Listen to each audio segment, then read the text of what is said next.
심한 합병증이 올 수도 있어요. 세균성 각막염이 합병될 수가 있고 심한 각막염이나 안내염으로 진행할 수 있기 때문에 되도록이면 컬러 렌즈는 착용하지 않는 게 훨씬 좋겠습니다. 안녕하십니까.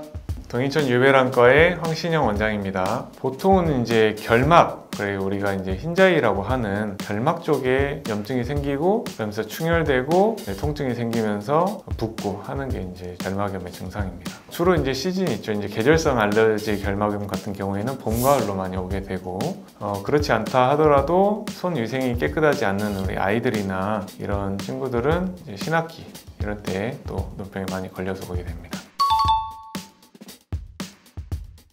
눈병에 걸렸을 경우에는 개인 위생을 충분히 지켜주시고 손 깨끗이 씻고 또 눈을 비비지 않고 그러면서 안과에서 처방받은 안약을 사용하시되 되도록이면 양쪽을 구분해서 쓰는 것을 추천을 드립니다. 특히 우리 학생들, 선생님도 어렸을 때 그런 욕구는 많았지만은 하지는 않았는데 장난으로라도 눈병 걸린 친구의 눈을 만져서 내 눈을 만져가지고 조퇴하는 경우에 심한 합병증이 올 수도 있어요. 세균성 각막염이 합병될 수가 있고 그러면 낫는다 하더라도 각막에 혼탁이 남아서 한쪽 눈을 잘 못 보게 되는, 어른이 될 때까지 잘 못 보게 되는 경우도 있기 때문에 그런 장난은 꼭 주의하셔서 하지 않으시는 게 좋겠습니다.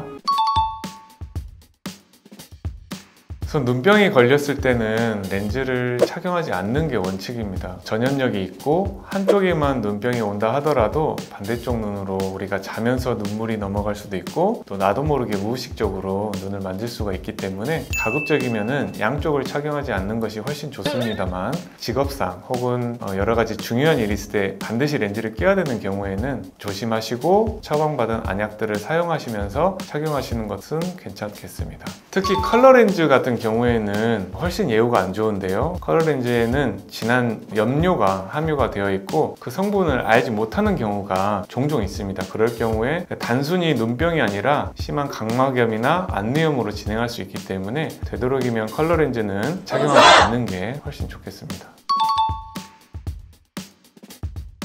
안약을 넣을 때 눈을 눈 알을 만지면 당연히 안 되고 저희가 이제 권장드리는 건 이 눈꺼풀 아래쪽 여기 이렇게 살짝 제치는 거기 때문에 이러면은 감염의 위험이 낮거든요. 훨씬 낮고 괜찮으니까 그렇게 해서 안약을 넣어주시면 되고 감염된 눈은 되도록이면 손 안 대고 넣어주시는 게 괜찮겠습니다. 안약을 따로 쓰는 게 맞나요? 예, 할 수 있으면 그렇게 해주시는 것도 괜찮죠. 다만 이제 비용이 2배가 되니까. 항생제 안약은 일회용 약이 없기 때문에 약을 2개를 사서 쓰시는 것도 괜찮겠죠. 네, 그래서 눈병 요즘 많이 걸리는 시즌이고 또 계절성 알러지도 많이 유행을 하기 때문에 참 조심을 해야 되는 시기인데 첫 번째도 개인위생이고 두 번째도 개인위생입니다. 그래서 손 깨끗이 씻고 물 같은 것들 많이 섭취해 주시고 혹시라도 눈병이 걸렸을 때는 가까운 안과나 혹은 동인천에 계시다면 저희 유배란과로 꼭 찾아와 주시면 저희가 친절히 상태 확인하고 진료해 드리겠습니다.